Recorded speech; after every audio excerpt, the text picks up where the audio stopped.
حد بيقول ايمن كلمنا عن موضوع الترحيل بسبب الفود ستامب، وايه حكايه ايه صحه الموضوع ده.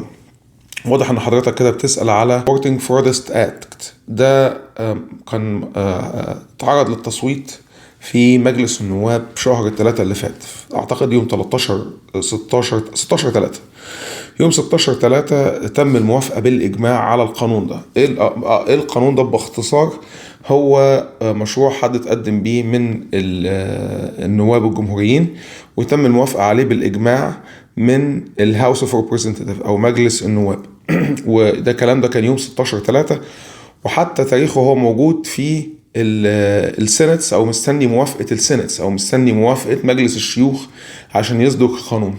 الموضوع ده باختصار بيقول يا جماعة ان اي حد مهاجر غير مجنس، يعني هو عايش في امريكا بس معهوش الجنسية الامريكية. الكلام لا ينطبق على حملة الجنسية الامريكية سواء كنت مجنس او مولود هنا.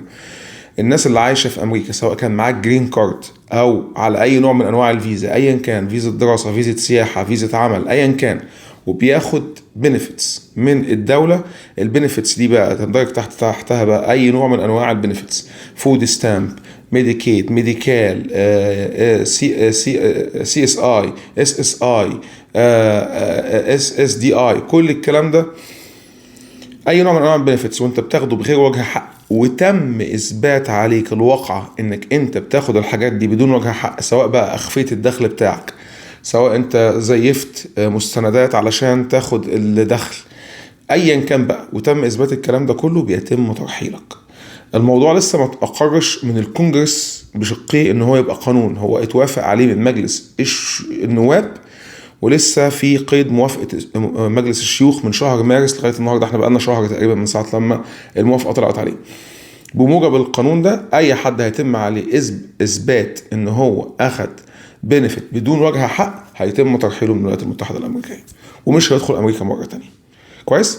طيب عشان برضو نوضح للناس اللي ممكن تكون قلقانة. طب لو انا US citizen، يعني انا حصلت على الجنسية وحصل حاجة زي كده، هل ممكن ترحيلي؟ لا. ترحيل لواحد حامل الجنسية الأمريكية شيء صعب جدا جدا جدا جدا. لكن إيه اللي ممكن يحصل؟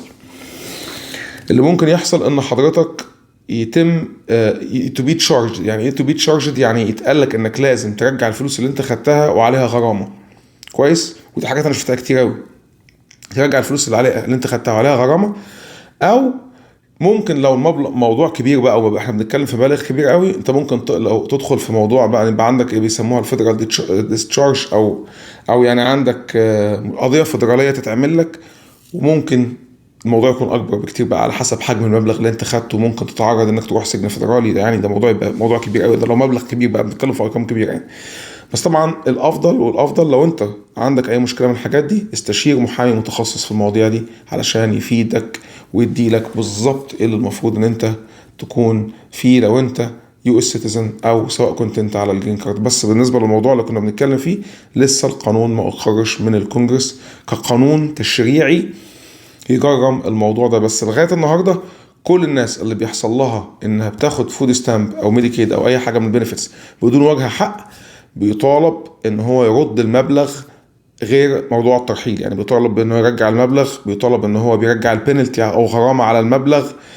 طبعا ده بيأثر على حاجات كتيره في حياته بقى، ريكورد على السيستم بتاعه. لكن موضوع الترحيل ده هو موضوع جديد لسه ما بقاش قانون بشكل رسمي، بس احتمال كبير طالما هو عدى من الهاوس او عدى من مجلس النواب باغلبيه، ففي الغالب هيعدي كمان من السيناتس باغلبيه، او ممكن يرجع بعض التعديلات. بس ده لسه يعني مفيش اي كلام جديد عليه. اول ما يكون في جديد هعرف حضراتكم بيه. اتمنى اكون جاوبت على سؤالك، واشكركم جدا. وكان معاكم ايمن من امريكا.